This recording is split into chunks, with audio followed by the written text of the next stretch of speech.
Good afternoon, everyone, and thank you all so much for joining us for today's presentation. My name is Marissa, an attorney with Legal Aid of North Carolina's Helpline. Today, we have Holly Owner presenting for us. If you are unfamiliar with the format of this event, first, Holly is going to review a PowerPoint presentation. At the end of the presentation, we will have a question and answer session. If at any point during the presentation you have questions, you can put them in the Q&A box on Zoom or the comments section on Facebook. We'll review all questions put in the chat boxes during the Q&A session at the end. Please remember that this is a public forum and Legal Aid is not representing you at this time. Holly will go over this in more detail, but please remember to keep your questions as general as possible, as we cannot provide any legal advice specific to your individual situation. The session will end when there are no more questions, and regardless of where we are, we will have a hard stop at 4:30 p.m. With all that being said, I'm going to pass it over to Holly to get us started.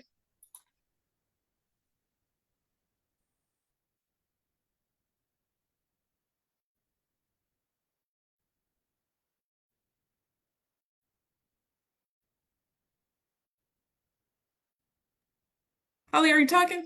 We can't hear you.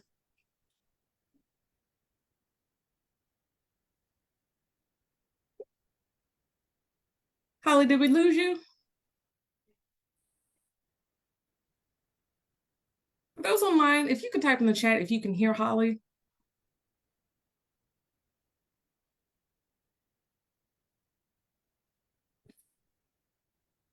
Can you hear me now?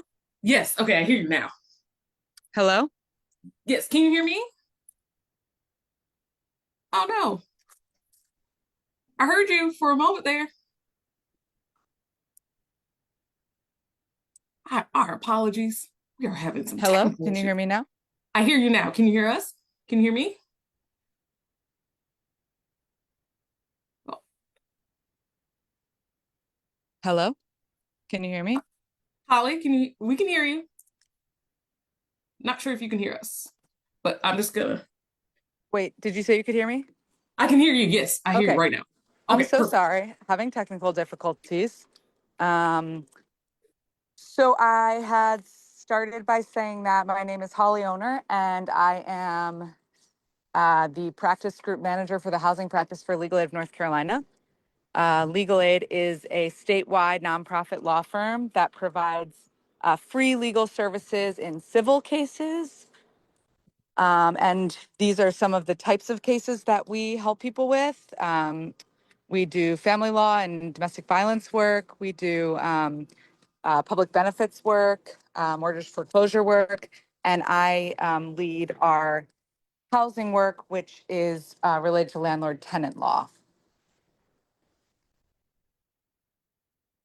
These are the things that we will go over.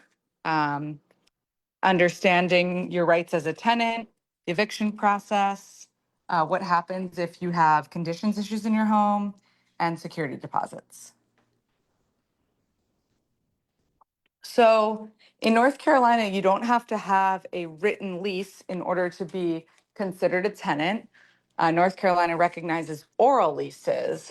Basically, there just needs to be some kind of agreement that the tenant is paying the landlord an amount of money in exchange for possession of a home.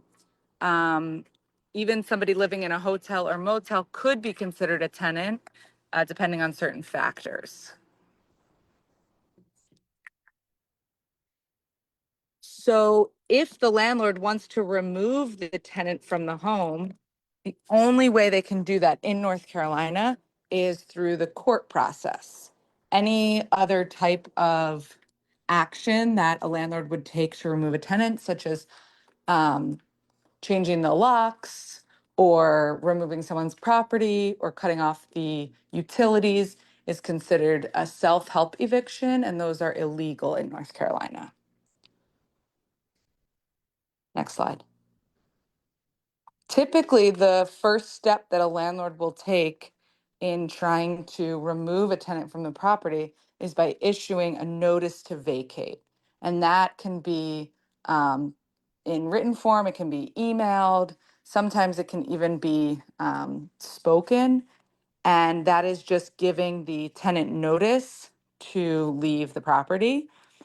Sometimes people believe that if they've received this notice, then they're being the sheriff will come and lock them out, or they're being evicted.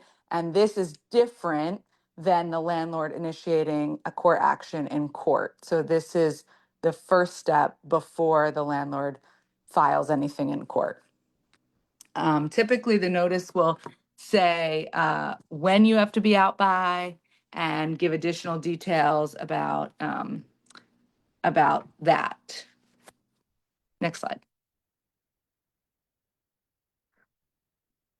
So if the landlord takes the next step to file something in court, the legal term for an eviction in North Carolina is called summary ejectment. That simply means eviction. And so the documentation that a tenant would receive that puts them on notice that they are being formally evicted in the court system, there will be two main documents, a complaint and a summons. The summons is oftentimes yellow, and the complaint is the document that explains what the landlord's reasons are for filing the eviction, why the tenant is facing eviction, and the summons gives the date and time and information about when court will be. So the vast majority of the time, the case is heard in small claims court, which usually is in the courthouse, although in some counties it can be in a different place. And the judge is called a magistrate. Next slide. There are only 4 reasons that a landlord can file an eviction against a tenant. So the first reason is for non-payment of rent. The second reason is if the tenant has stayed in the home past expiration of the lease. The third is if the tenant is alleged to have breached a provision of the lease. And the fourth is if the tenant is alleged to have committed some kind of criminal activity.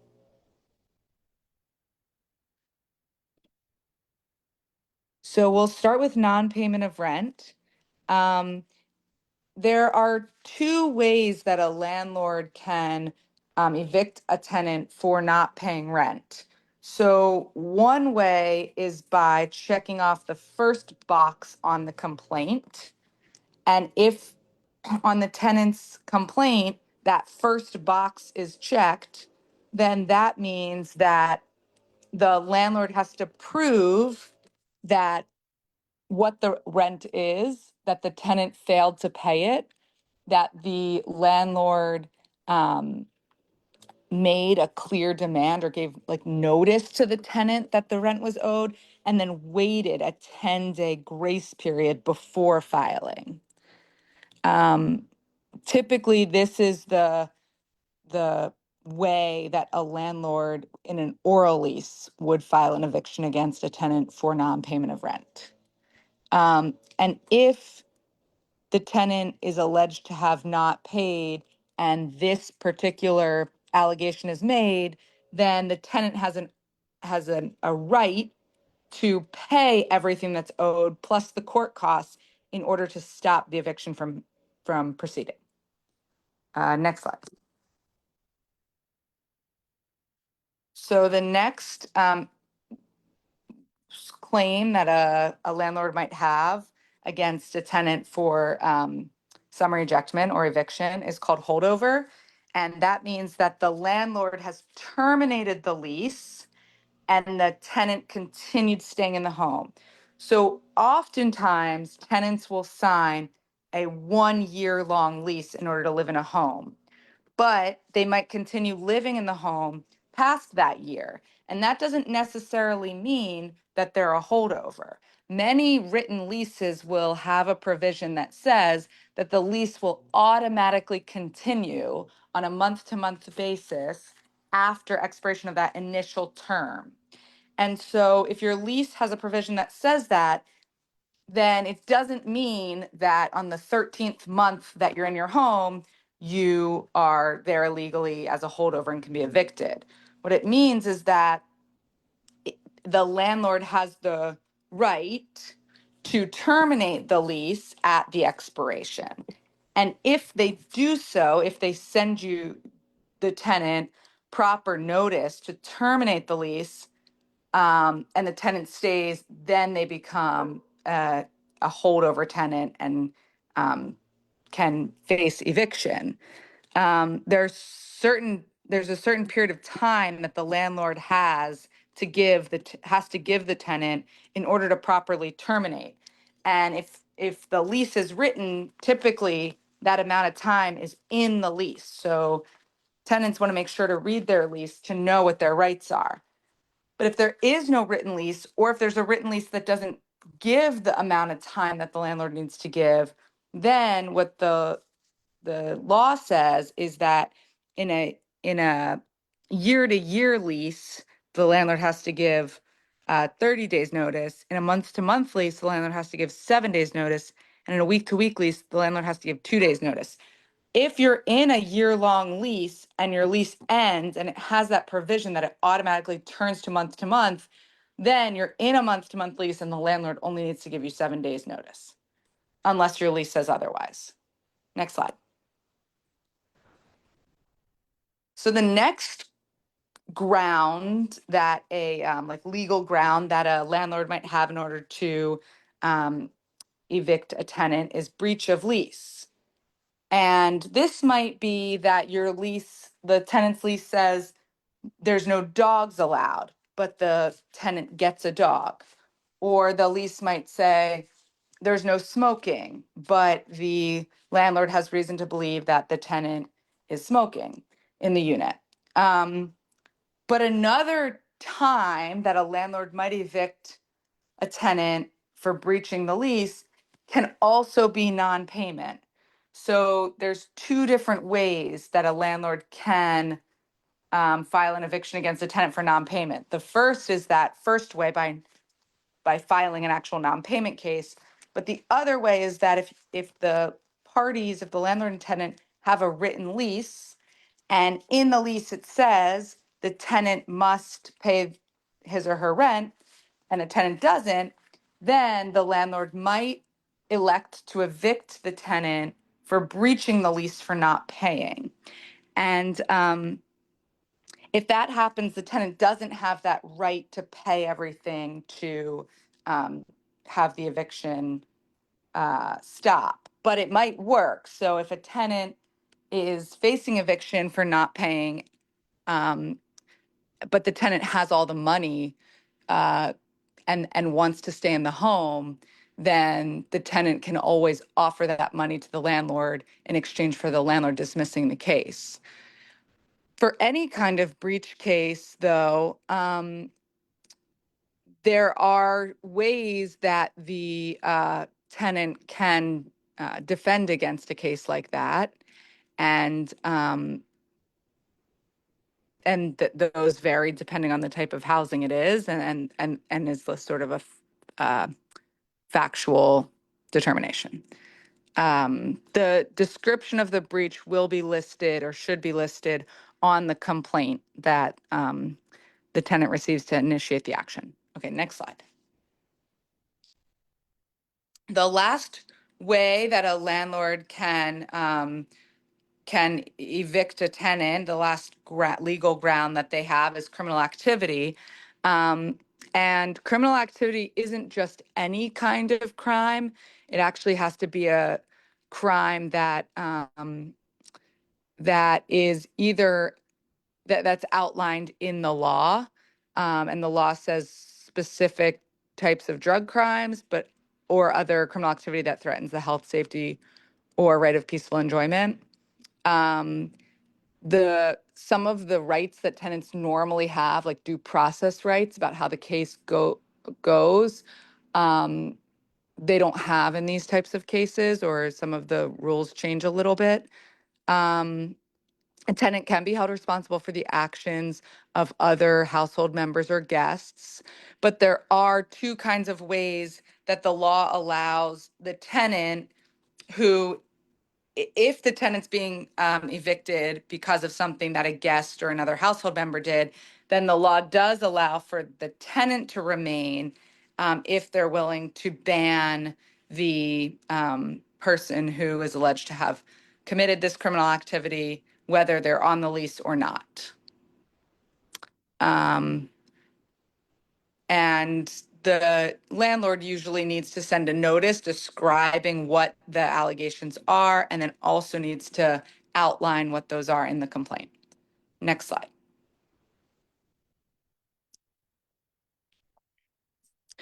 So this is just some of the ways that that tenants can defend against evictions when the landlord is improperly evicting the tenant, or engaging in some kind of illegal activity themselves. So if the landlord is alleging that the tenant breached the lease by, let's say, like having a tenant having a dog, but the tenant can show that the landlord knew about the dog and continued to accept rent afterwards, that could be what we call a waiver defense.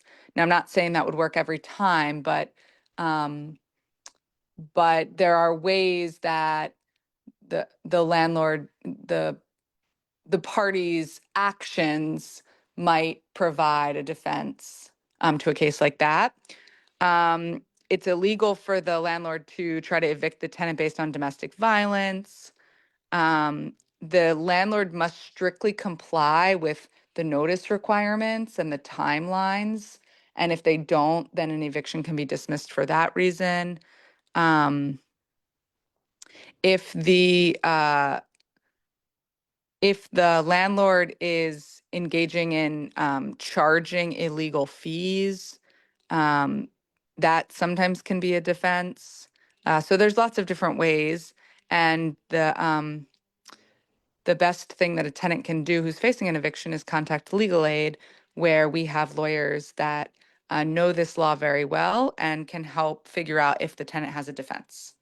Next slide.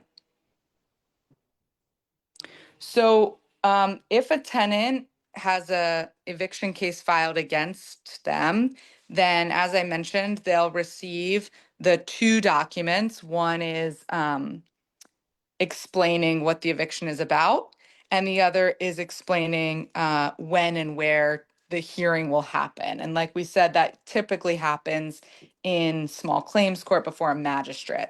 So things that the tenant can do, first of all, this is not a criminal case, and so tenant can't get there's no like warrant that would happen, or failure to appear that would happen, because this is a civil case. The tenant doesn't have to show up, but if the tenant doesn't show up, the landlord can get, and the landlord does show up, the landlord can get kind of like an automatic eviction judgment against the tenant.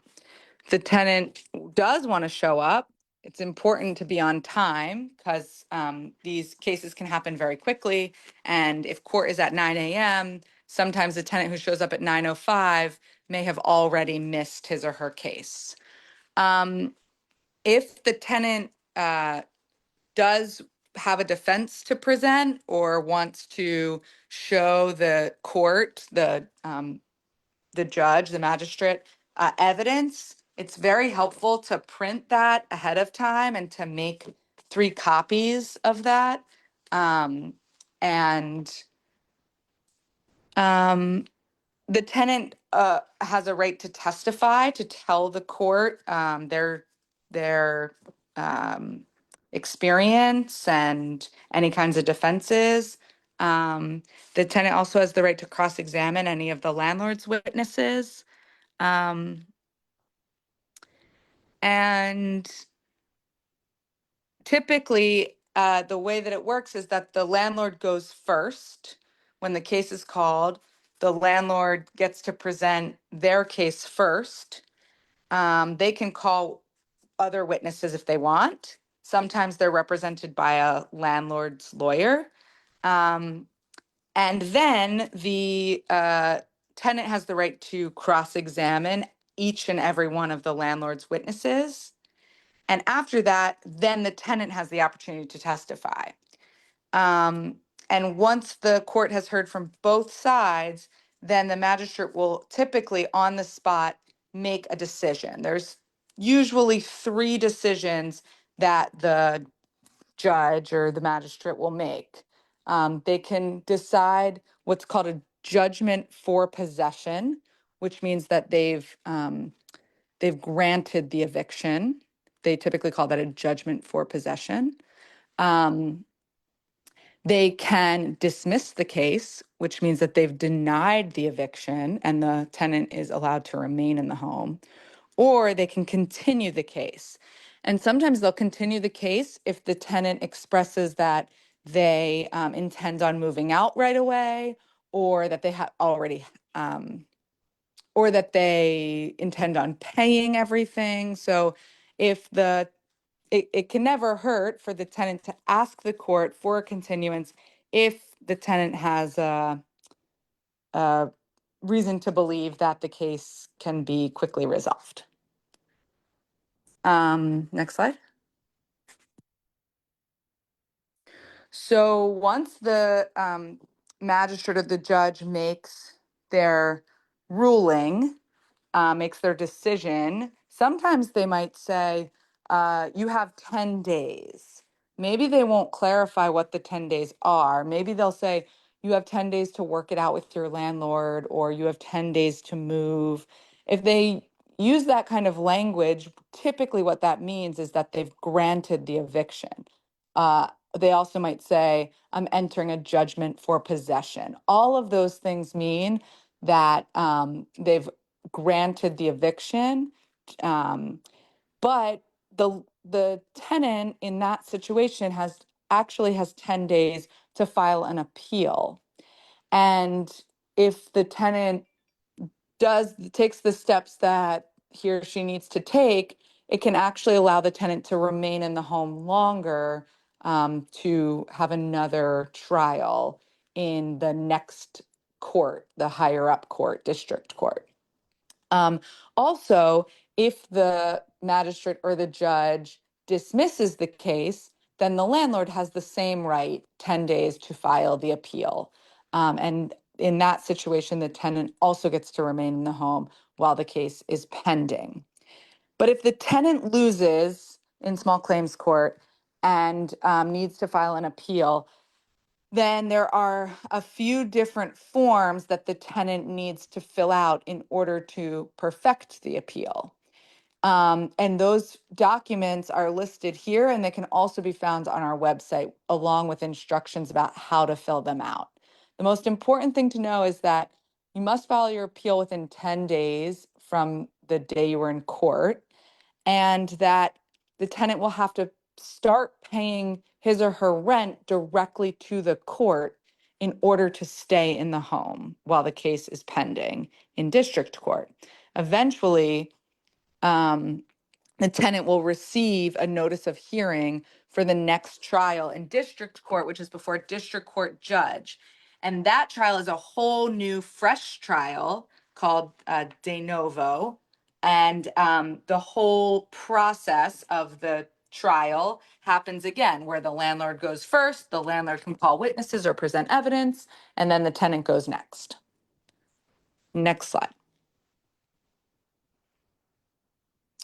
If the tenant loses in small claims court or in district court, and the tenant loses in small claims court and does not appeal, or the tenant does appeal but loses in district court, then the landlord can go to the clerk's office to request that a padlocking happen.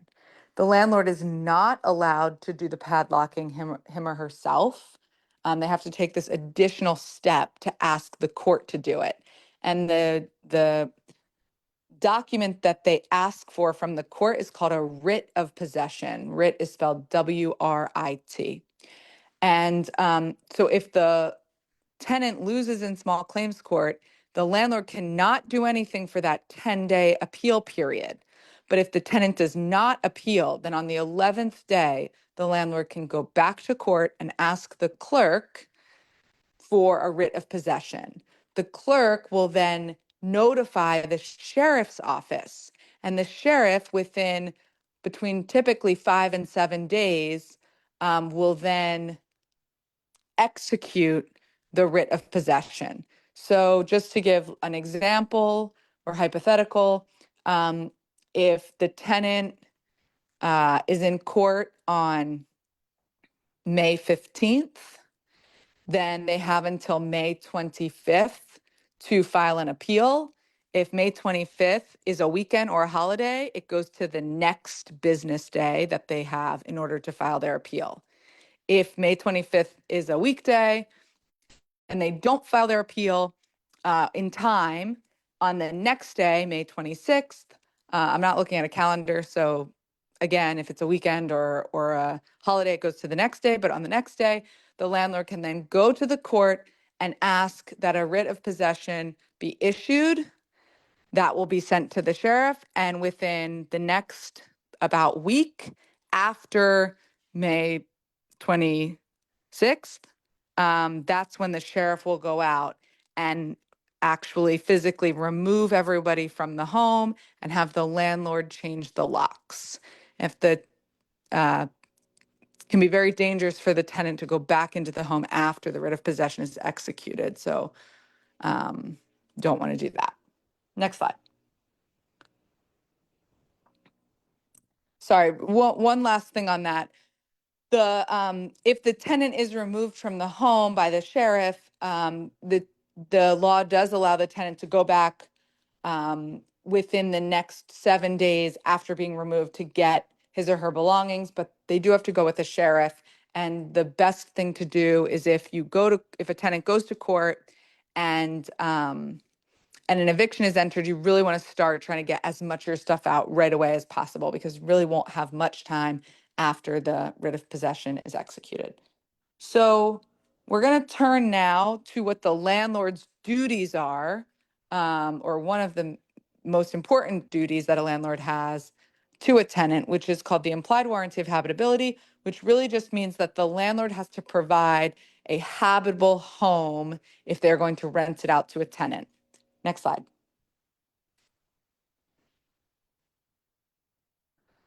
What that means is that the landlord needs to obey by any local housing code. Your city or town might have its own housing code, which says what the landlord needs to do in order to make the home habitable. Um, The landlord needs to repair dangerous conditions, keep common areas safe, keep electrical, plumbing, sanitary, heating, and other facilities and appliances in good and safe working order, install smoke and carbon monoxide detectors. All of these are listed out in the actual law of all of the duties that a landlord has in order to keep the home habitable.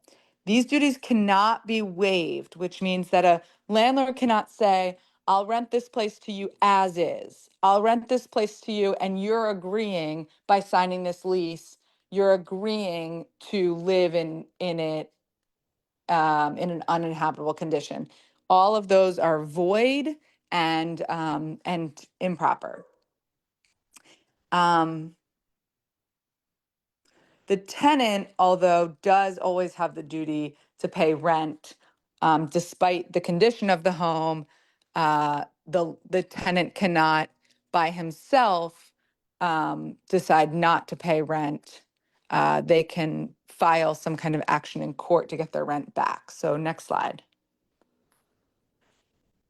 Filing a case in order to get your money back is what we call rent abatement.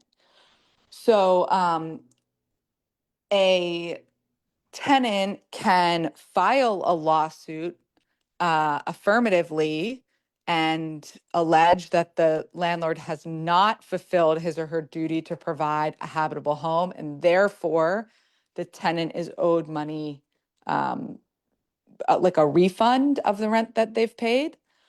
Or if a landlord has filed an eviction case against a tenant can counterclaim, meaning sort of uh, countersue the landlord for money back for having to live in a home that was not habitable.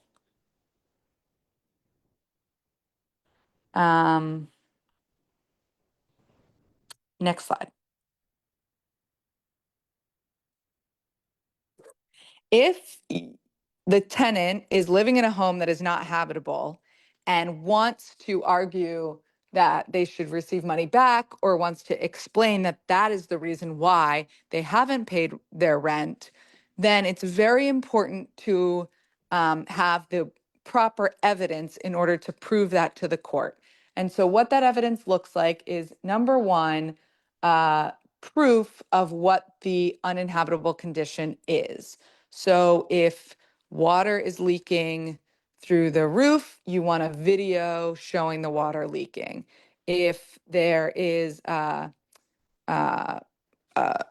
rodent or roach infestation, pictures or videos of that. Whatever you can show. If the heat is not working in the winter, a picture of the thermostat, or um, if you contracted for a home with air conditioning and it's not working in the summer, a picture of the thermostat for that. Also, witnesses who can talk about the issues in the home, other people who live there or who have seen it, can also be helpful, but not necessary. The next thing, so that's proving that the issue exists. The next thing is you must prove that the tenant must prove that they notified the landlord about the issues. So that can be writing an email to the landlord, including the date that the tenant said, hey, I need you to come make this repair, or submitting a request for repair if you have like a maintenance portal that that the tenant is supposed to submit through. Um, the tenant can testify that they called the landlord, but the best thing is to have written evidence. So if you have a text message, an email, something that you can show in writing, a date that the tenant notified the landlord, that's the best evidence. Um, and then the last thing is testimony that the landlord did not respond to the request for repair, or either ignored it or just never made the repair. So an important thing to know is that many cities and towns have code enforcement divisions that when a tenant contacts them to they will provide a free assessment. So they will come out to the home for free and assess the home for conditions, and will do a full-blown write-up about what things need to be repaired and how. And the code enforcement officer can always come to court to testify about their findings.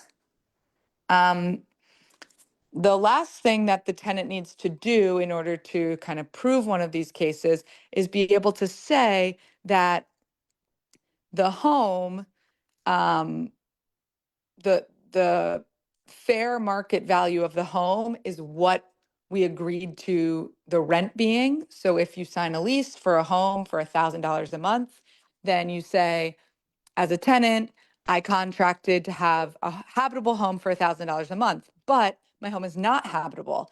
And in its current condition, with these issues existing, it's worth a lower amount. And the tenant actually can provide their own um, their own testimony about what they believe the home is worth. Kind of a thing we typically go by is if the home is storing your belongings, then it's probably worth at least whatever a storage unit um, would be would be worth. But the tenant is the best person to be able to say what the value of the home is in the conditions. And the last thing that the tenant should tell the court or should testify about is the impact it's had on his or her life. That's always very important evidence to include as well. Next slide.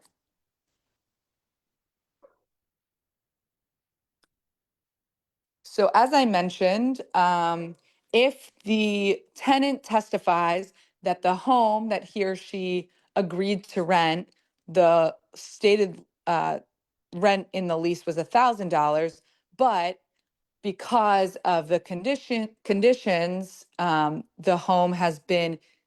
value of the home has been decreased to $500 a month, then what the tenant is asking for back is $500 back a month for every month that they've lived there while the conditions have existed. That's the refund, the damages. There can also be consequential damages, which might include money that the tenant has had to pay because of the conditions. And so if tenant has been forced to stay in a hotel because of the conditions, or has a higher utility bill, or has had to pay to have somebody make the repairs because the landlord is refusing to, all of those are additional damages that the tenant may be entitled to in these kinds of cases.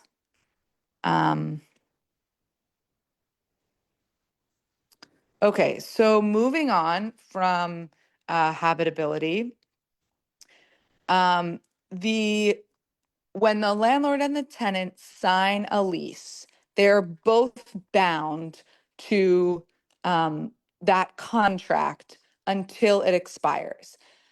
And so if they sign a 1 year long lease in September of 2024, then they are both bound to provide the home and pay the rent until September of 2025. The landlord cannot decide they want to end the lease early for no reason. They're have to have one of those grounds we spoke about earlier. Similarly, the tenant cannot just unilaterally decide that the lease is over unless the tenant can argue that the landlord has somehow breached the lease. There is one exception, which is if the tenant has been a survivor of domestic violence and either gets a domestic violence protective order or there are criminal charges filed, and there is a criminal no contact order. Then the tenant can notify the landlord that they have been the victim of domestic violence. They have gotten this court order, either a DVP or criminal order, and they're requesting to terminate the lease early. The landlord is then obligated to terminate the lease, but it must be a 30-day notice, and the tenant is responsible for paying rent through that time. And that needs to be done in writing. If the tenant does break the lease early and is not a victim of domestic violence, then the landlord does have a duty to mitigate, which means that the landlord has a duty to try to find somebody else, another tenant, to fill the home. And once they do so, cannot continue to charge the tenant rent. Next slide. All right, we'll quickly talk about security deposits. There is a section of the law that outlines very specifically what the landlord's duties are around using a security deposit or returning a security deposit. So a security deposit is an amount of money that the tenant pays at the beginning of the lease that's held by the landlord, that the landlord can use for various repairs after the tenant moves out. This is not money that covers just general wear and tear of the home. And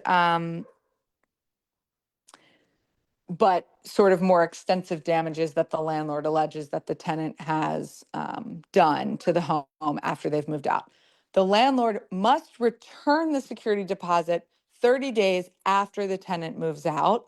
Or if the landlord is still assessing how they're going to use the security deposit, or if they're going to use it, or what the extent of the damages are, then the landlord must ask for an additional 30-day extension. And then within another 30 days, so 60 days after the tenant moves out, the landlord must issue an itemized receipt about how they're using the security deposit. If the lease does not identify the bank where the security deposit is held, there's certain ways that the landlord needs to hold the security deposit. The law says the tenant is entitled to a full return of the deposit. Or if the landlord does not return it within 30 days or within the 60 days, and does not give an itemized receipt, the tenant is entitled to a full return of the deposit. If the landlord does not return the deposit or somehow uses the money improperly, the tenant has the right to file a lawsuit. Typically, those are filed in small claims court asking for the money back. Next slide. Okay. So that's kind of a general information about landlord-tenant law, and happy to answer any questions. Although, as Marissa mentioned, not case-specific questions. Perfect. Not seeing any questions either on Facebook or on Zoom. Please be aware, I do see a hand raised. You cannot unmute in this forum. So if you have a question, you either need to type it in the Q&A box on Zoom or the comment section on Facebook.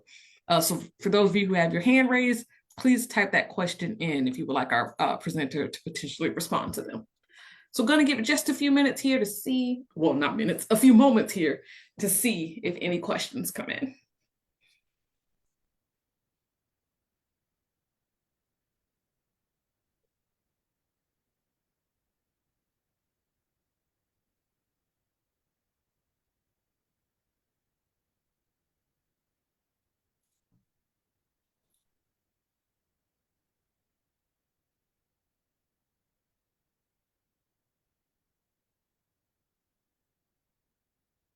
Great. Just gonna say,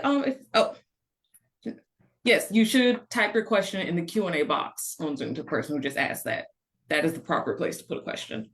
So while you guys are typing, just want to pinpoint what we have on the screen here. If you are looking for assistance, potentially with an eviction matter or something, conditions issue, you can reach out to Legal Aid of North Carolina. I have put on here a link to our hotline number, Jesus, as well as our senior legal helpline, as well as for things, Legal Aid does have some qualifications to qualify for our services. So I also put information about the North Carolina Law Referral Service. I am still not seeing any questions. So I'm gonna give it just one more moment, and then we are gonna have to end the session if no one types anything in.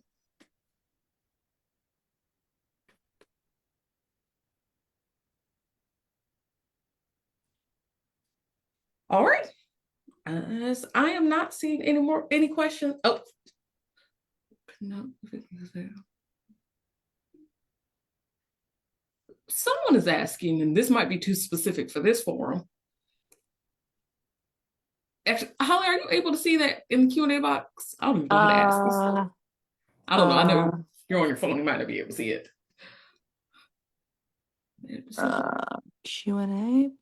Oh, I think someone's asking, are people who are differently able, are they not allowed to be evicted? I see. I see the question.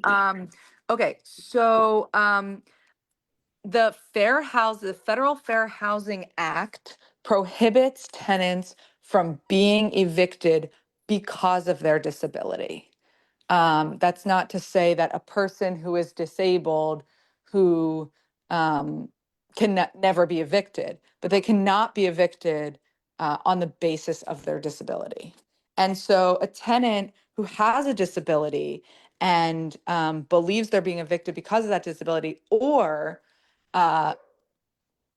maybe the landlord doesn't realize that there is a connection between the disability and the thing they're alleged to have done to breach their lease, can make what's called a reasonable accommodation, where the tenant puts in writing to the landlord explaining what the nature of the disability is and how that is causing whatever the reason for the eviction is, and then asking that the landlord sort of accommodate that disability. And the landlord has a duty to consider the reasonable accommodation and to kind of engage in a process to figure out what is reasonable in order to respond. Does that answer the question? I think that works. Okay, and so since I am not seeing any other questions, I'm going to go ahead and say thank you all for joining us, with a special thank you to Holly for presenting. If you would like to review anything that was discussed, wait a minute. Okay, yeah, it did answer the question. If you would like to review anything that was discussed during this presentation, we have posted a recording of this event to our Facebook page. It will be immediately available for 30 days. You can access the recording with or without a Facebook account at www.facebook.com/legalaidnc. After those 30 days, you can also access this recording at any time on YouTube. If you would like to register for one of our other Listen and Learns, as Hallie mentioned earlier in the presentation about child custody, public benefits, SNAP, and the things of the like, you can do so on our website at legalaidnc.org/clinics. Thank you all so much, and I hope everyone has a great rest of their afternoon. Thank you, Marissa.